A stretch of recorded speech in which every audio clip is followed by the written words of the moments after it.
Brian, speaking of quarterbacks, I got some breaking news, and normally I have Bump here to react, but I'm now turning to you. You're my analyst today. Okay, So, here we go. It's not big news, but it is intriguing news. So I want to just get your immediate gut reaction, first reaction to it. I'm sorry to interrupt, but I know that we're on the topic. Veteran quarterback Drew Lock agrees to terms with the Seahawks. Drew Lock back in Seattle. I know that he was someone that John Schneider really liked. It certainly doesn't mean he's surpassing Sam Darnold on a depth chart, but what's your first reaction to that news? that just happened. That's breaking news. Like within about a minute, yeah. Well, I don't think they're going to be taking a quarterback with the 18th pick anymore. Now they got a room full of quarterbacks with Sam Howell and Sam Darnold and Drew Lock. So you got a lot of guys that are capable of holding down that one spot if needed. That's gonna be competition. Sam Howell is not guaranteed a job with this team. I think the Seahawks usually just take two quarterbacks on their roster. And Drew Lock is very familiar with the team, with everything. I like Drew Lock. I think he is.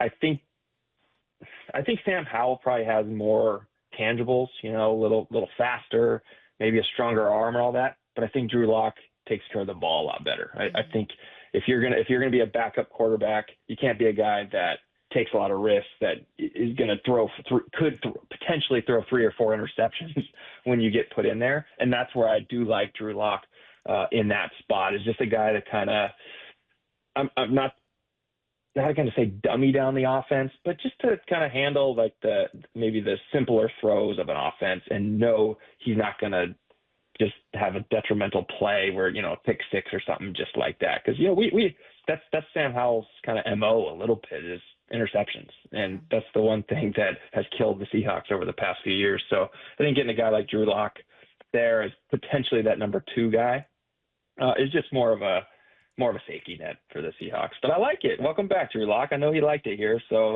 that's cool. It's good to bring familiar faces back. I apologize for interrupting our conversation. I just was like, well, we have an analyst. Might as well get an answer out of him. We're getting an analyst right now. I want to get this question in before we have to hang up with him. Like, I want to get Brian's take on this while we've got him. Yeah. No, that's great. B-Wall, do you think the Seahawks then go into this season with 3 quarterbacks, or do you think maybe this could mean one of Drew Lock or Sam Howell? Maybe there's a competition for the backup job during camp. Like, how do you see them going forth with 3 quarterbacks that all have starting experience in the NFL? No, yeah, they're not going to have 3 starting experienced quarterbacks on the 53-man roster. I should know all this, but I have kind of refused to look into it a little. I don't know how a little practice squad situation looks or works anymore. I don't know if Drew Lock or Sam Howell are still eligible to be on practice squad. The rule have changed so much since I played, where you could only, once you really played on an active roster for a year or so, you couldn't be on practice squad. I think that's changed. So I don't know if they're going to try to sneak one of these guys onto a practice squad and be that third emergency quarterback that the new rules allow, I guess.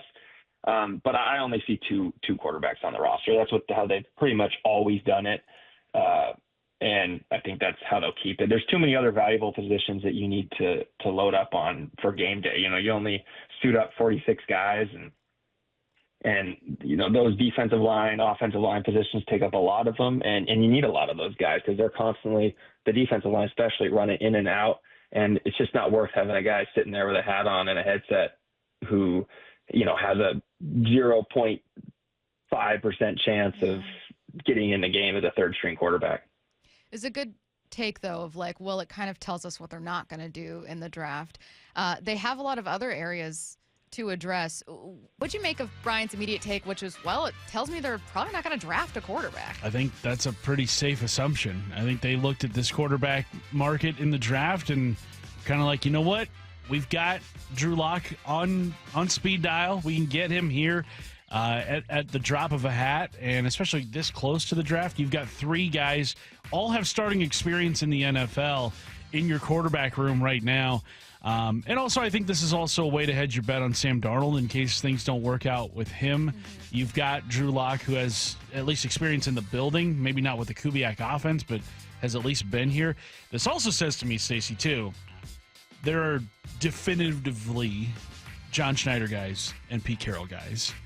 In the divorce between John Schneider and Pete Carroll, John Schneider gets Drew Lock, Pete Carroll gets Geno Smith. Yeah. Like, this is as clear as day that, I mean, we heard last year John Schneider say there's no such thing as Pete and John guys. We're all Seahawks here.